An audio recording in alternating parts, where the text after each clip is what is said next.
Have you ever listened to a voicemail that made your stomach drop? Because in this case, a single message became the last known trace of an entire family. No one knows exactly what happened to them. No bodies were ever found. No confirmed suspects were identified. And years later, investigators still cannot explain the final moments captured in that recording. The Mercer family seemed ordinary. David and Laura Mercer lived a quiet life with their 12-year-old son Ethan. Friends described them as responsible, predictable, and deeply connected. They weren't known to take risks. They weren't involved in crime, and they had no obvious enemies. On a cool autumn weekend, the family packed their vehicle and left for a short trip. Nothing unusual, nothing alarming, just another drive that should have ended with them returning home a few days later.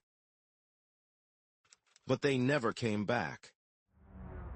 At first, relatives assumed their plans had changed.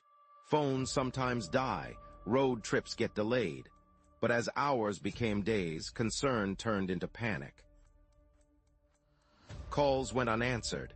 Messages were ignored. No activity appeared on their bank accounts. No one had seen them. Then investigators discovered something strange. A voicemail left on a relative's phone shortly after the family disappeared.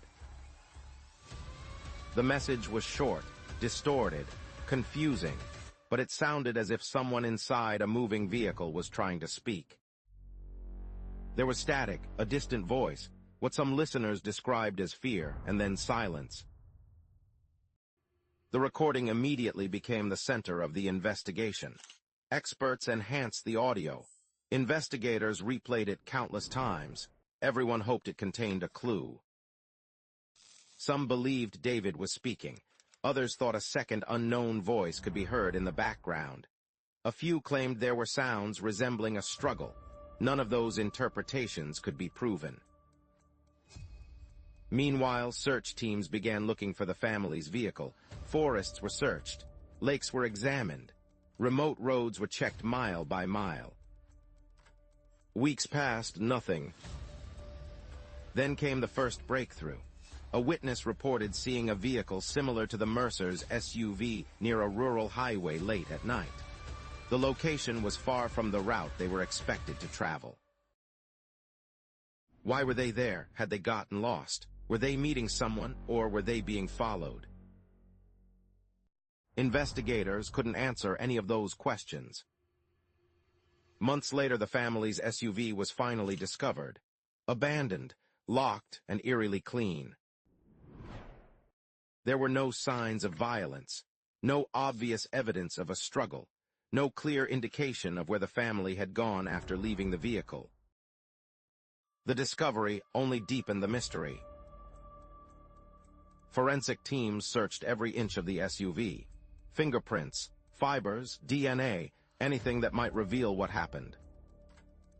But the results raised more questions than answers. Several personal items remained inside, items most people would never leave behind voluntarily. That fact led investigators to consider a darker possibility. What if the family never intended to disappear? As public attention grew, theories exploded across the internet. Some believed the family had been targeted by criminals. Others suggested a tragic accident hidden somewhere in the wilderness. A more disturbing theory proposed that someone had lured them off their route. Perhaps someone they trusted. Perhaps someone they had planned to meet. Then there was the voicemail. Always the voicemail. Every theory seemed to circle back to those final seconds. Because whatever happened, the message appeared to capture a moment when something had already gone terribly wrong. Audio analysts revisited the recording years later. Technology had improved. Maybe new tools could reveal details missed before. Tiny sounds emerged. Road noise, wind, a metallic vibration, but nothing that conclusively identified a location. The case remained frozen. Friends continued searching. Volunteers organized campaigns. Investigators followed new leads whenever they appeared. Most went nowhere. One tip suggested the family had been seen hundreds of miles away. Another claimed they were living under new identities. Neither story could be verified. As years passed, hope became harder to maintain, yet the case refused to disappear. Because people kept asking the same question: what happened after that voicemail ended?